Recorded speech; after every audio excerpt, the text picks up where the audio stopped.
So that's why it's like, will the proverbial master boxer be able to beat the puncher boxer? It's like Marvin Hagler versus Sugar Ray Leonard all over again to me, except Sugar Ray can actually punch. Shakur, I don't think is that great of a puncher, but he does have good defense, great defense, and the ability to move. He has athleticism and natural talent that I do respect.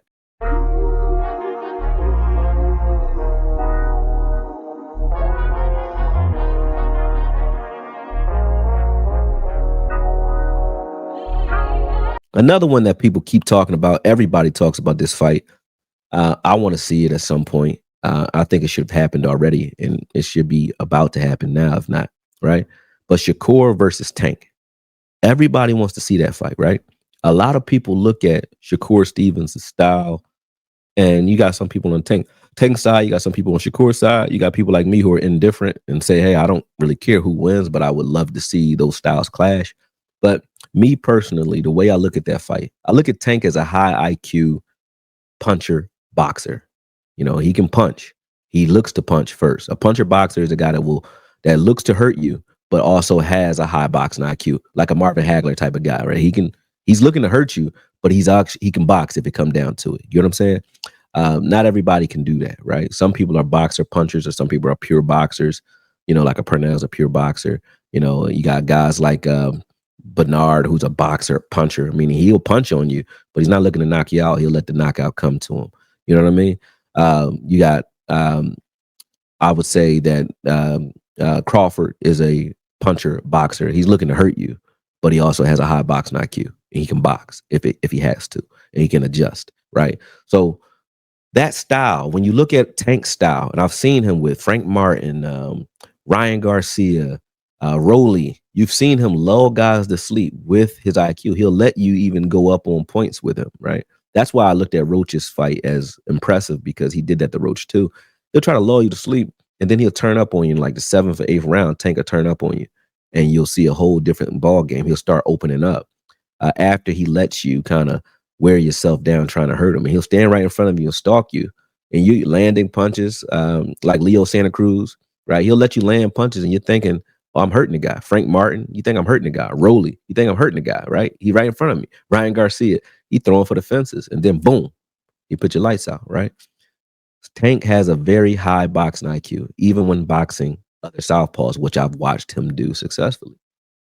Shakur Stevens has a high boxing IQ, but mainly, in my opinion, it's a top-ranked thing too, but mainly against conventional fighters.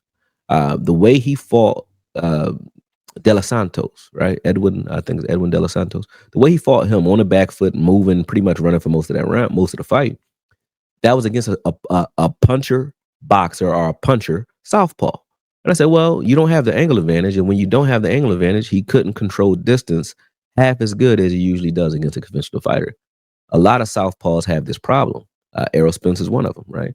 When you don't have the angle advantage, do you know what to do to mitigate another southpaw or a person who knows how to fight right hand dominant? I don't know that about Shakur yet, right? I don't. So I would like to. And I think the biggest litmus test for him, if not rematch with Edwin De Los Santos, is Tank. If he fights Tank, and Tank being a smart puncher, the question I have with that fight is like, can he get through? And this I want to see. I don't know. But can Shakur get through 12 rounds smooth without Tank landing something that changes his night?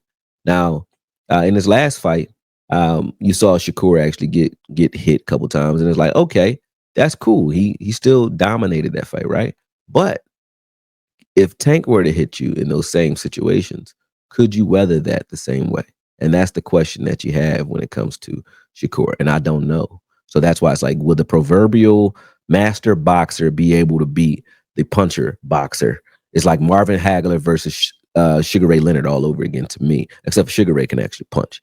Shakur, I don't think is that great of a puncher, but he does have good defense, great defense, and the ability to move. He has athleticism and natural talent that I do respect, right? But I don't think he can get through 12 rounds clean with Tank. I would like to see it. You know what I mean? And can Tank deal with what Shakur is bringing to the table as well? I don't think everybody can go and match what Roach did to Tank. So just because you saw a guy able to kind of like stand in there and deal with what was coming. I don't think everybody can go out there and do that because Roach actually got hit. He just was able to take it.